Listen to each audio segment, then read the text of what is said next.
can do it higher. Stop, think, start again. Or lower if you want. Stop, think, start again. It felt like what we were talking about, which was the environmental impacts of the fashion industry, it felt like we were a small voice talking in the darkness. What we've been able to do with the project over the course of the last couple of years is to tap into that wider understanding, because there are a lot of people out there who care and they want something to do. They want to know, okay, I know there's a problem, what can I do about it?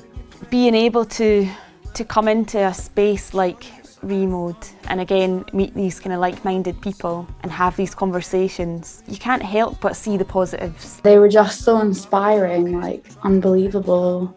Yeah, after like attending, I just felt quite excited at the idea of making solutions when it comes to waste and sustainability. Whereas before, like it's such a tricky topic. It can be a bit overwhelming and it can seem too much to deal with. But yeah, these talks at ReMode, they made us excited about the future, I think, and what can be done. There are some volunteers that are hugely talented, very artistic, creative, that do amazing work, and I've never been made to feel like I don't fit in just because I don't have the same experience or ability. And I really like that. I feel very welcome and I'm not afraid to try things. I second that. Right. I'm very artistic and very crafty, so ReMode kind of allows me to show my story and who I am really by, designing. ReMode started from a small shop front in a rural village in Renfrewshire, and now we have our shop on High Street in Paisley.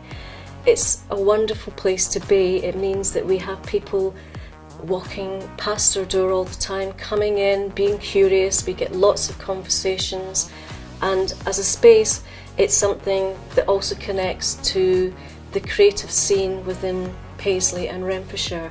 For 2019 we had our usual programme of drop-in workshops, regular Friday night workshops where young people came along, and workshops where the wider community could come and do make and mend.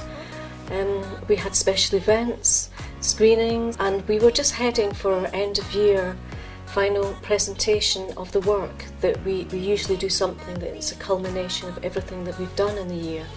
And that was this time last year, coming up to end of March, and lockdown came into place. Since that point, we have completely adapted our programme to the reality of the global pandemic. I started in November 2019 and probably had about 5 months of working in the shop as it was before pandemic hit and we closed and everything was totally upturned. So yeah, I kind of feel like then I was just kind of starting to find my feet before we shut the door and had to take everything online, so that totally changed everything. We've got an awful lot out of that process. People have been able to be involved from a bit further afield. Because people have been at home, it's been so important that we contact them and reach these people. It does feel now that we're actually in a really, really strong position in terms of what we do. There's an audience for it and there are people there who want to get involved. The lockdown situation that COVID brought made us look at the resources that we've already got and made us think much more creatively in terms of what we could do to stretch those resources. And we had a backyard that was a bit of a tip. We had a couple of young volunteers who cleared that out and helped to create a space in which we could run outdoor workshops. And our first pop at that was to run silkscreen printing workshop. The outdoor workshops, they took place in October when restrictions were loosened just enough that we were allowed to have people outside. We had to socially distance, but we were doing something hands-on, we were moving around and we were outdoors. It was the one and only time this last year that we've actually had our volunteers physically in the shop. I was just running on adrenaline the whole time. I was so happy and excited. So for the full 2 days I was just like smiling from ear to ear. It was great. Today we're going to make a bomber jacket from second-hand fabric. Project that came directly out of COVID is our make packs. So that's not something that we've done before. Previously we would have done in-person workshops. Obviously that's not possible at the moment, so we devised our make packs where you get your pattern, you get your instructions, and you get a link to a YouTube video. Give your jacket a final press and you're done. We'd love to see your finished bomber jacket. Why not take a photo and tag us on Instagram or Facebook? Yeah, our make packs have been really popular. I know they've gone kind of far and wide, and I've had a bit of feedback, people tagging us on Instagram and stuff as they're sewing, which is always really exciting to see. So even although they're not seeing us face to face, they can still approach us, ask us questions, interact with us. So yeah, I've really enjoyed that. I feel like we've been able to bring a lot of different people together. We also made up particular packs that we sent out to designers who had a particular focus on sustainable making.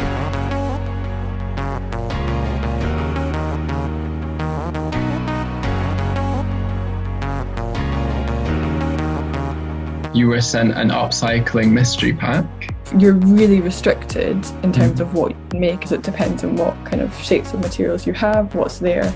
But actually I think that's what makes it more fun and more challenging as well. So I was quite nervous. I want to make something that will have purpose, which is very much my philosophy of sustainability and upcycling. So doing upcycling projects like this one was really exciting. An exciting opportunity to kind of reframe what people think about what clothing should be, how it should be made, and what it can be made from as well. I really like to kind of draw and to illustrate, and I kind of illustrated sort of specific little like wood carvings and etchings from different like handbooks on witchcraft and witch trials. It's nice to kind of utilise things that have got a bit of like heritage.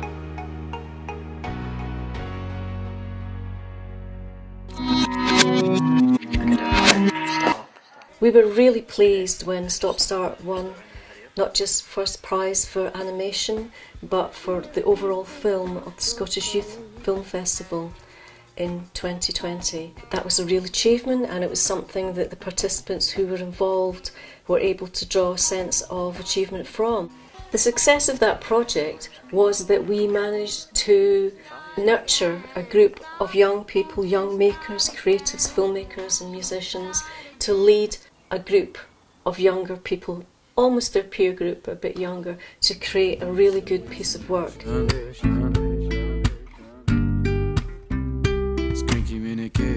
And we've built on that.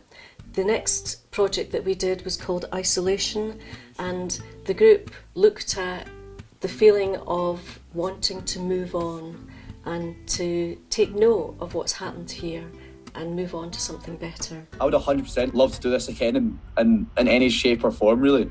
They made me feel so welcome, because I don't really do animation a lot, and how they make me feel like I really can do this, and the motivation in there just makes me feel all warm inside.